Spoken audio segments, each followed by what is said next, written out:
Olá, ouvintes do Chama Clínica. Meu nome é Carol Messeder. Olá, pessoal. Meu nome é Fabrício Dias. E nós estamos aqui para mais um episódio do podcast queridinho de vocês sobre assuntos médicos e amenidades médicas. Amenidades médicas, não médicas, às vezes. Falamos sobre tudo. Tudo um pouquinho, né? Atualmente a gente está numa fase técnica no Chama Clínica. Férias com Chama Clínica. Então a gente está numa fase aqui, mas que também que você que não é médico e principalmente que a gente fala a equipe multidisciplinar pode ouvir também. Eles são ouvintes assíduos e sempre estão ali nos comentários do nosso Instagram, YouTube, Spotify, todas as plataformas que a gente está presente e fazem total diferença na nossa assistência, no nosso dia a dia. Então, um beijo para vocês. Beijo. Fisioterapeutas, enfermeiros, técnicos de enfermagem que estão nos ouvindo. Obrigada pela parceria, né? Isso que faz diferença e no nosso dia a dia a gente sempre ressalta isso. E são fundamentais, né? Para a condução dos nossos pacientes, né? Então, assim, nós trabalhamos juntos, né? Nós não somos... Cada vez mais a multidisciplinaridade é fundamental, né? Eu tô longe de vocês, mas amo todos, então saudades, sempre beijo. Tá perto, Carol, todo mundo. Você tá no coração de todo mundo. Ai, um beijo grande. Com saudade de você. Eu também tô com saudade de todo mundo. Um beijo.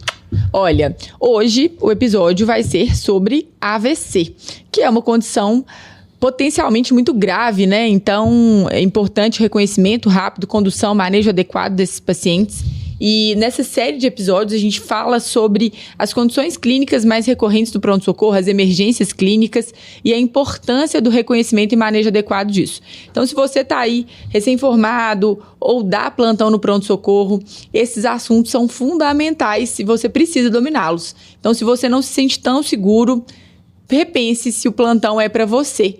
Ou vá atrás, né? Corra atrás, se atualize, busque aí ter mais segurança nas suas condutas e nós estamos aqui para te ajudar nisso. E esse é o 4º episódio. Então, assim, já tivemos 3 episódios antes de AVC. É verdade. Então, para você que chegou perdeu, agora, né? E perdeu, YouTube, Spotify, Instagram, TikTok. Estamos em todas as plataformas. E-mail. Newsletter.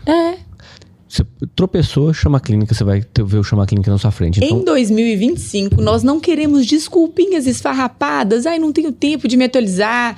Eu não consegui estudar para esse GD. Você tá aí no internato, tem um GD de abdômen agudo, não conseguiu estudar. Criatura, cria vergonha nessa cara. E esse ano... Escuta um episódio do Chama Clínica. O nosso plano é, além dessas plataformas... Não vou falar, é surpresa. Planos. Suspense, sem spoiler, doutor Fabrício. Isso. AVC.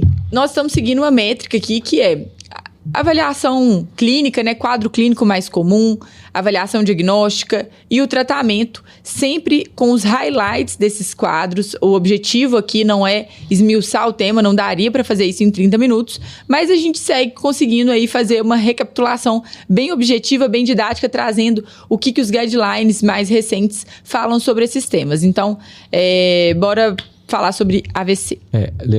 Lembrando que aqui a gente falou de infarto, TEP ou TEV, né?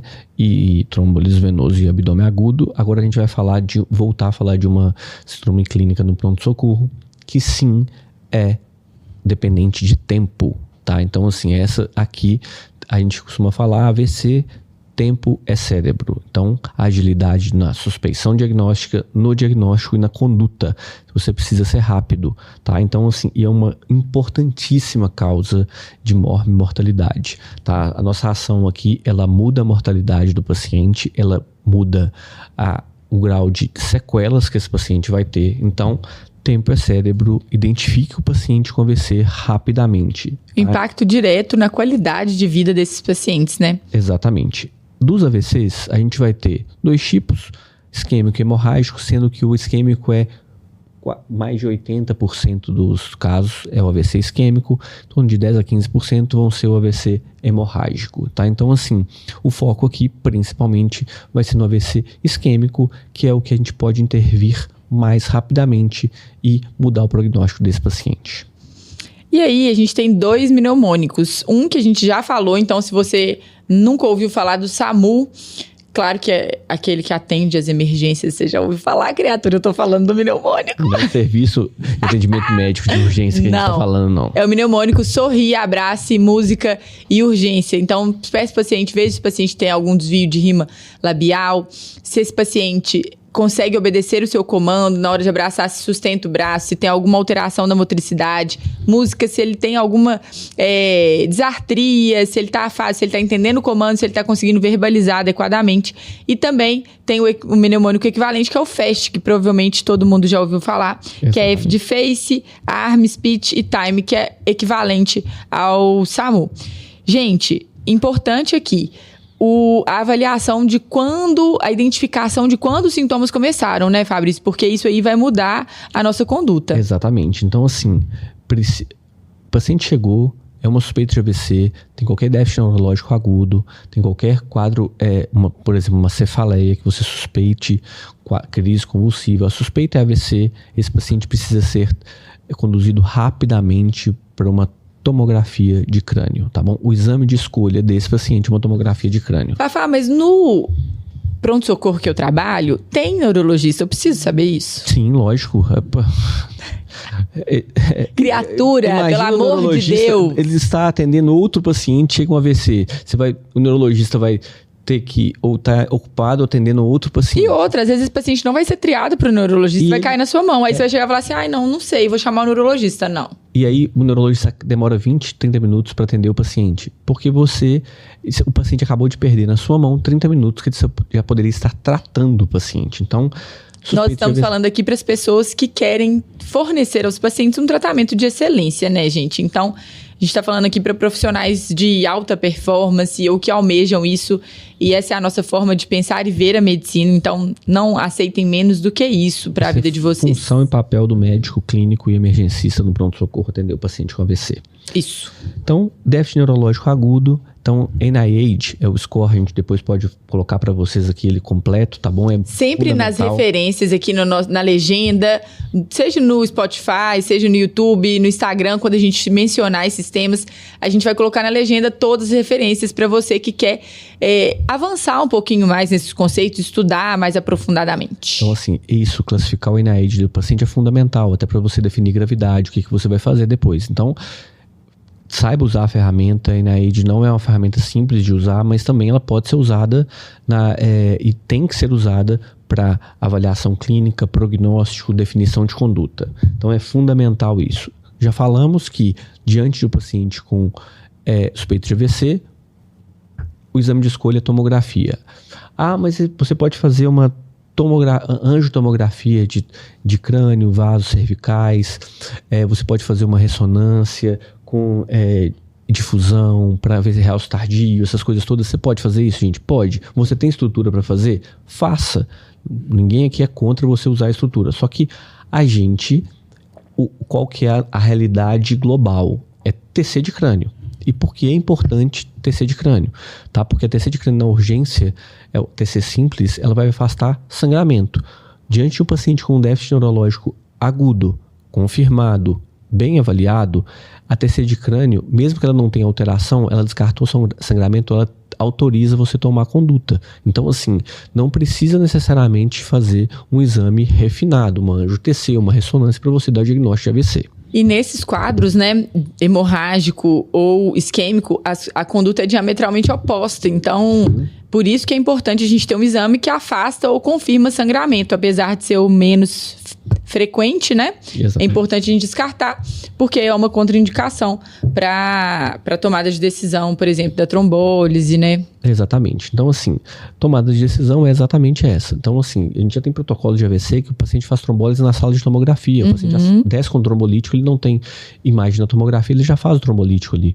Então, assim, ele pode ir depois para trombectomia mecânica. Então, são várias condutas que podem ser tomadas para esse paciente na urgência com um exame simples de crânio. Então, assim, aqui, de novo, a avaliação do tempo, como a Carol bem disse, é fundamental que você saiba quanto tempo que aquele déficit está evoluindo, porque tempo é importantíssimo.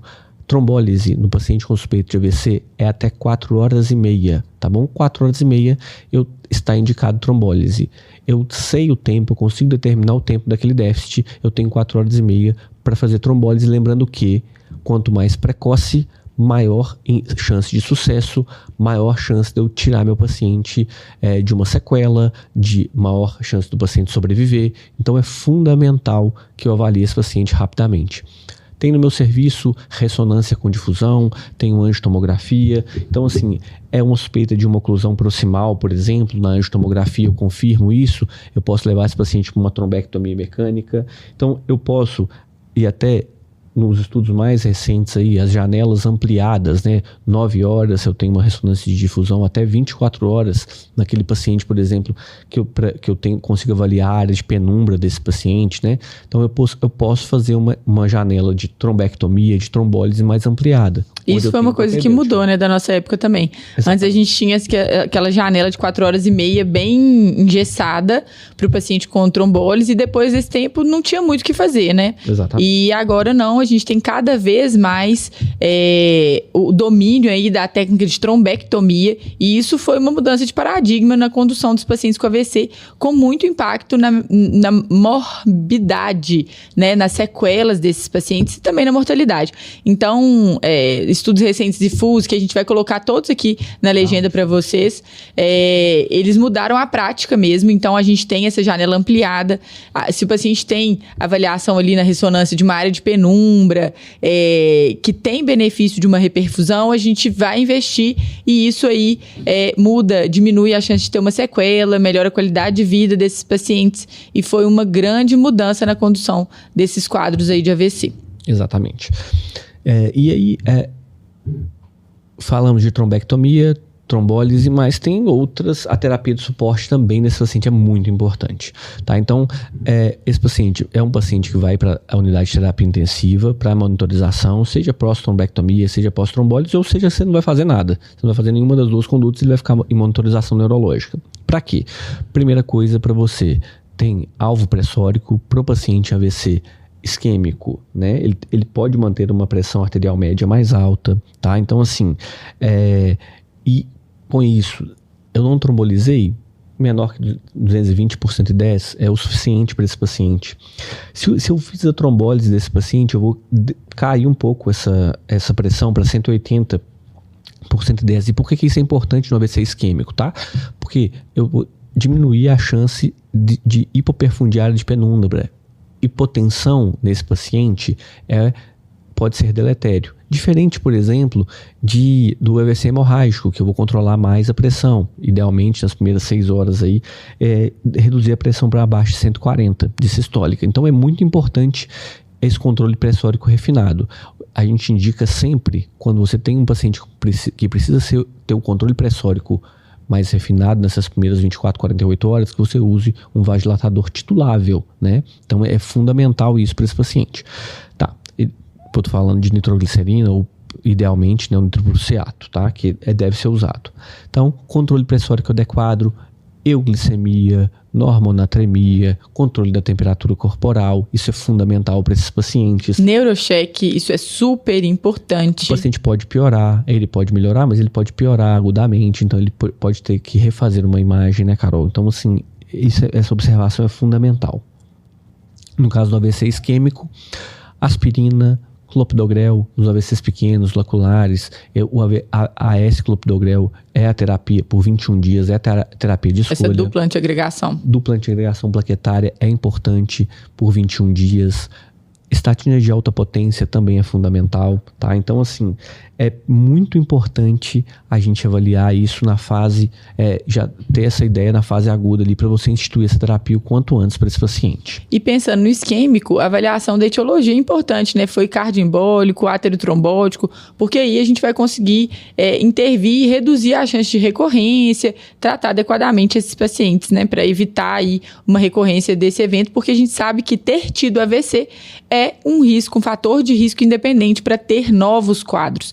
Então, aqui vale o alerta para todo mundo que atende aí na atenção básica, na atenção primária.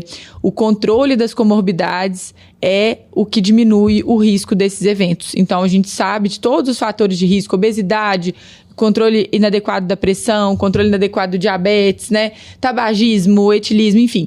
Uma série de fatores de risco que a gente consegue controlar com uma condição adequada desses pacientes lá na atenção primária, no consultório. Então, saber disso, a gente muda o impacta na recorrência desses quadros, diminui a prevalência desses quadros. Então, por isso é importante a gente saber a etiologia no caso do paciente que já teve um AVC isquêmico, por exemplo. É fundamental, Carol, assim, perfeito o que você disse.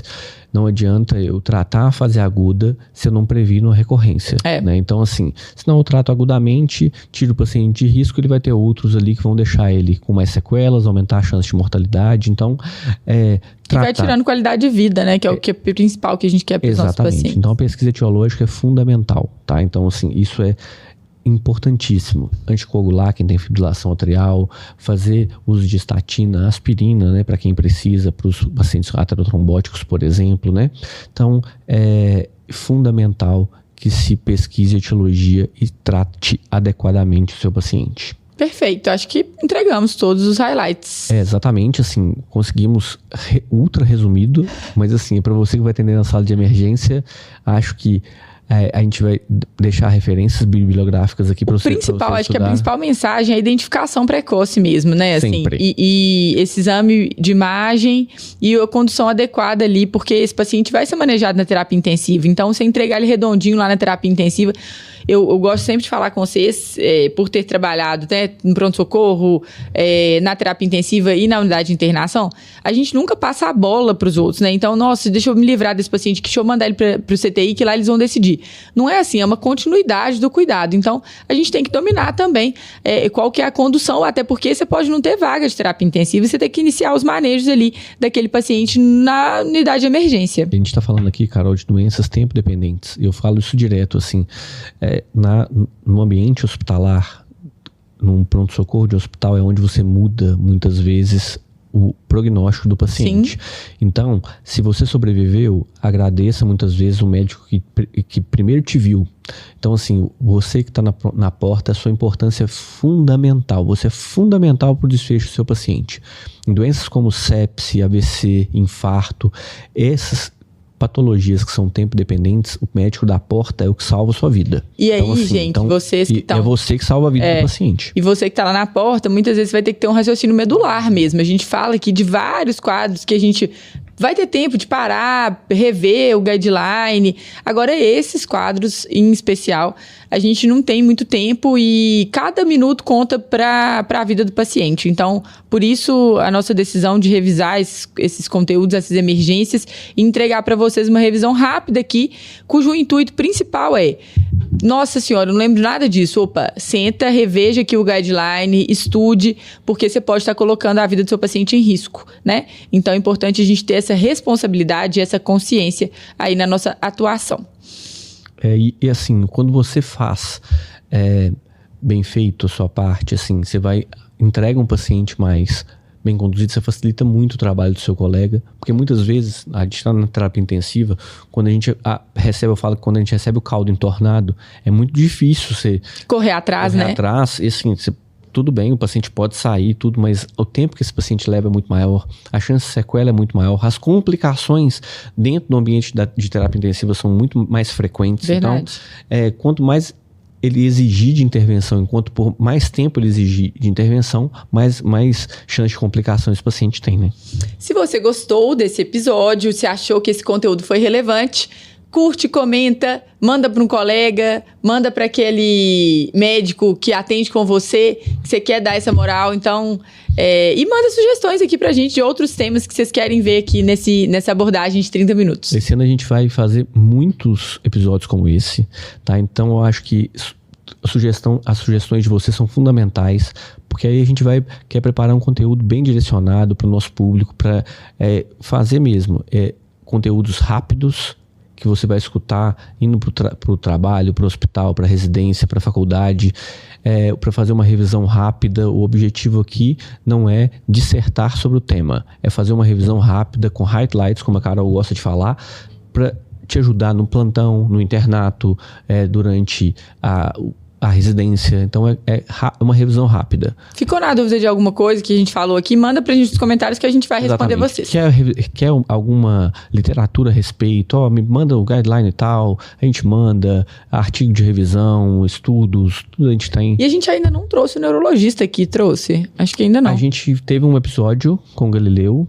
Verdade. Com o Galileu, o neurologista. A gente falou um pouco sobre o dia a dia da neurologia. Mas não falou de AVC especificamente, Especificamente ainda não, mas a gente pode pensar isso ao longo desse ano. Acho que é uma boa. Porque aí alguns temas são legais a gente fazer um episódio maior. Aqui o objetivo é outro. Exatamente. Então, frase final. Trabalhe duro em silêncio. Deixe seu sucesso ser o barulho. Essa gostei. É boa. Para começar o ano, mais um do nosso 4º episódio do ano, no Chama Clínica nas Férias. Sucesso para vocês. Amei, sucesso. E trabalho duro, gente. Ele dá resultado. Exatamente. Beijo, pessoal.